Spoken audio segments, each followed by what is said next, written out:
Timbulkan kerumunan massa demonstrasi tolak Undang-Undang Cipta Kerja di Brebes, Jawa Tengah dibubarkan petugas. Gubernur Jawa Timur Hovifah Indar Parawansa menyurati Presiden Joko Widodo memohon penangguhan Undang-Undang Cipta Kerja. Polisi menangkap seorang perempuan yang diduga mengunggah konten hoax Undang-Undang Cipta Kerja.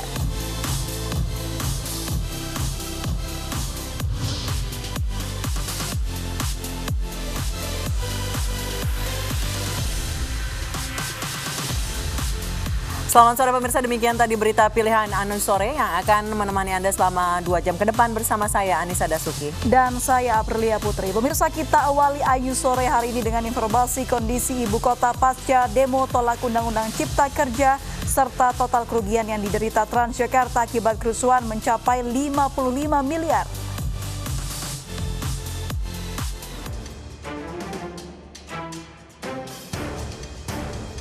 Pasca unjuk rasa penolakan Undang-Undang Cipta Kerja, sejumlah fasilitas umum di Jakarta mulai dibersihkan. Salah satunya yakni halte bus Transjakarta Sarinah yang rusak setelah dibakar massa. Sejumlah petugas Transjakarta membersihkan bagian bangunan yang tersisa. Halte bus Transjakarta Sarinah menjadi salah satu dari 18 halte Transjakarta yang dirusak massa menolak Undang-Undang Cipta Kerja pada 8 Oktober kemarin. Dalam unjuk rasa menolak Undang-Undang Cipta Kerja kemarin, sejumlah fasilitas lainnya juga dirusak, di antaranya pembatas jalan Transjakarta. Petugas Dinas Bina Marga memperbaiki pembatas jalan Transjakarta yang hancur dan rusak, mulai dari perempatan Harmoni hingga stasiun kota. Proses perbaikan pembatas jalan membuat jalur Transjakarta ditutup dan tidak dapat dilalui untuk sementara waktu.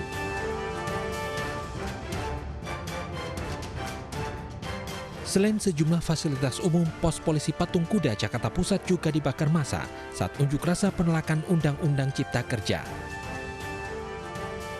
Pos polisi kini hangus usai dibakar massa. Pembakaran pos polisi terjadi Kamis sore saat terjadi bentrok antara massa dengan polisi. Dari Jakarta, tim liputan iNews melaporkan.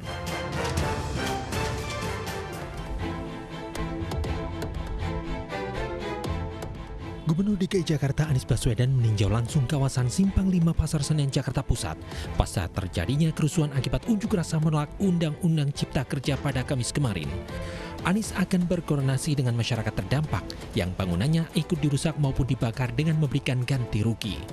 Ini terjadi kebakaran tadi malam dan lokasinya menyebar pada kios-kios, semula di bioskop dan kemudian alhamdulillah sekarang sudah pendinginan, jadi mudah-mudahan siang ini proses pemadaman tuntas.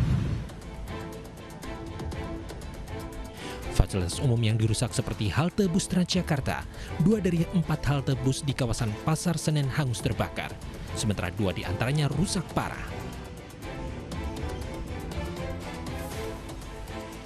Gubernur DKI Jakarta Anies Baswedan menyebut total kerugian halte Transjakarta yang dirusak mencapai 55 miliar rupiah. Imbas dari kebakaran bioskop ini mengakibatkan 4 ruko yang berada di belakangnya juga hangus terbakar. Dari Jakarta, Putri Melati, Sigit Aryo, Eka Rusmanda, iNews melaporkan.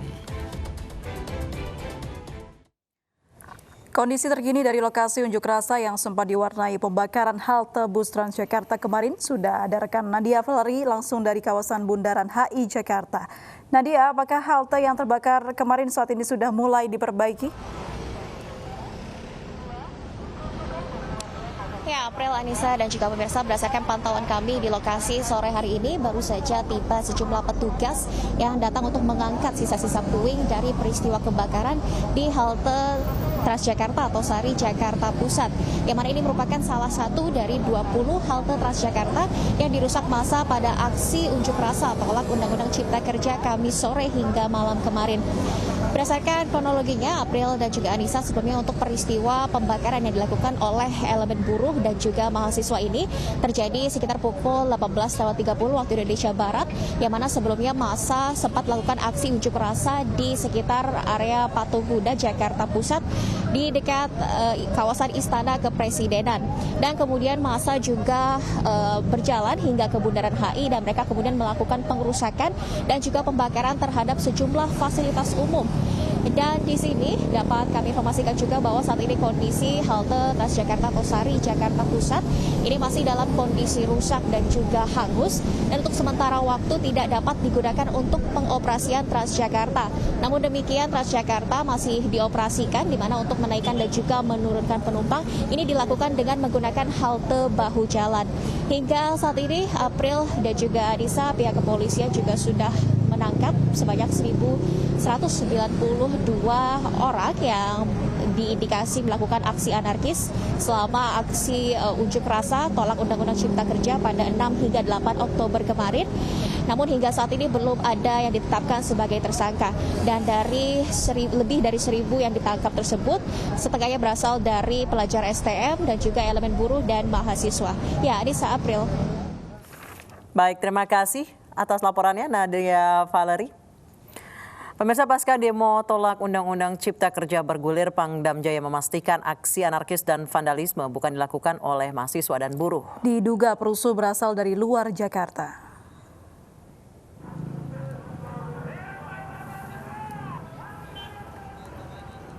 Pasca demo tolak Undang-Undang Cipta Kerja bergulir, ditemukan fakta baru bahwa tidak hanya mahasiswa yang ikut aksi, namun pelajar dan masyarakat umum juga turun ke jalan. Massa ini berdatangan dari luar kota, mulai dari Subang, Tangerang, bahkan Yogyakarta. Banyak diantaranya bukan kalangan terpelajar. Bahkan ada segelintir pendemo yang tidak memahami poin Undang-Undang Cipta Kerja.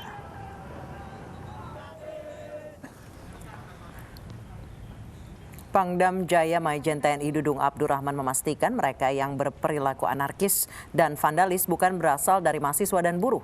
Meski demikian, belum dapat dipastikan siapa aktor intelektual yang mengendalikan kericuhan.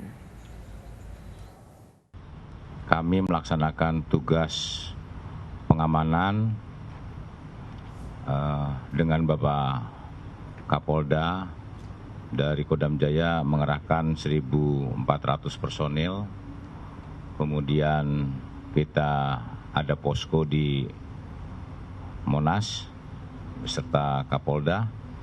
Dan sebelum adanya demo sekitar jam 09.00 dari pihak kepolisian sudah menangkap beberapa orang yang dicurigai akan melakukan demo. Ada dari buruh, mahasiswa, dan dari masyarakat. Nah, masyarakat ini dari kita pelajari sampai saat ini ada dari anarko. Saya lihat mereka tidak memahami yang sebenarnya tentang demo itu. Bahkan ini datang dari beberapa wilayah. Ada yang dari Subang, dari Banten, dari Tangerang, dan sebagainya, termasuk di wilayah Jakarta juga. Nah, mereka dari kelompok-kelompok anak-anak muda. Ada terpelajar, tapi rata-rata bukan terpelajar justru. Dari preman-preman masih muda-muda lah.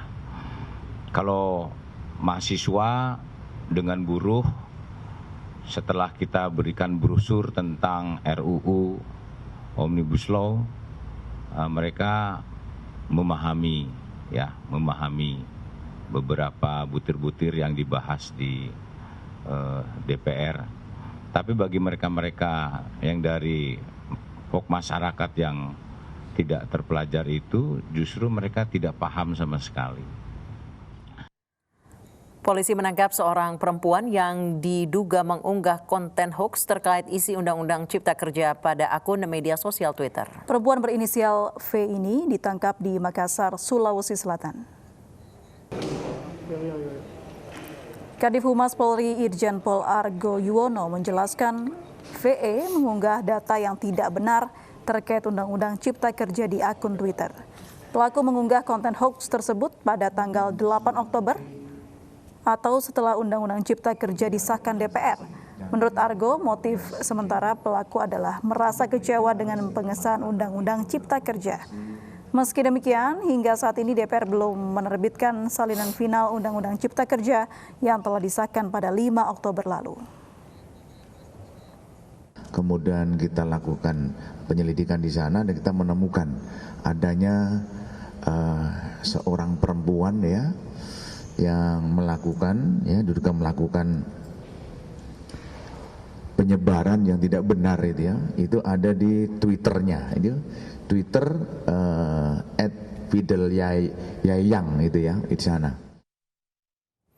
Penolakan buruh dan mahasiswa terhadap Undang-Undang Cipta Kerja diwarnai kericuhan dan anarkistis. Marak beredar berita bohong atau hoax terkait isi Undang-Undang Cipta Kerja yang membuat keruh suasana.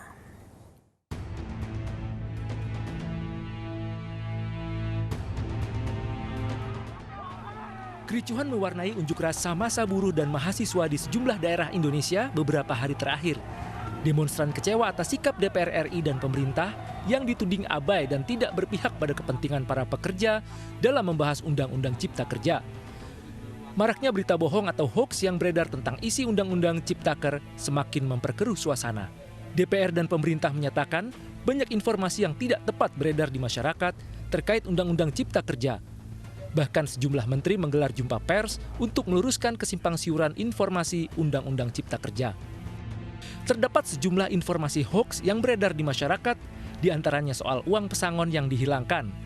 Faktanya dalam bab 4 pasal 89 perubahan dari pasal 156 Undang-Undang Tenaker, pengusaha wajib membayar pesangon dan uang penghargaan masa kerja. Informasi upah minimum provinsi dan kota dihilangkan juga ternyata hoax. Faktanya upah minimum regional tetap ada dan dibayarkan per satuan waktu atau hasil. Beredar juga informasi menyesatkan soal hak cuti pekerja yang dihilangkan tanpa kompensasi. Faktanya dalam pasal 89 Undang-Undang Cipta Kerja diatur soal cuti pekerja termasuk cuti tahunan dan cuti panjang. Terkait informasi outsourcing diganti dengan kontrak seumur hidup juga hoax. Outsourcing ke perusahaan alih daya tetap dimungkinkan dan pekerja menjadi karyawan perusahaan alih daya. Massa buruh juga dibuat gerah dengan adanya hoax PHK sepihak oleh pengusaha.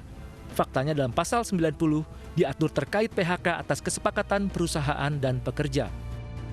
Terkait jaminan sosial, marak beredar informasi jaminan sosial dihilangkan. Faktanya dalam pasal 89 Undang-Undang Cipta Kerja, jaminan sosial tetap ada dan ditambahkan jaminan kehilangan pekerjaan.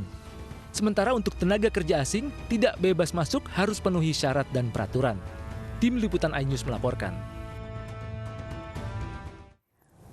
Hasil tes cepat COVID-19, belasan pendemo tolak Undang-Undang Cipta Kerja di Bandung reaktif. Informasi selengkapnya akan kami hadirkan usai jeda berikut.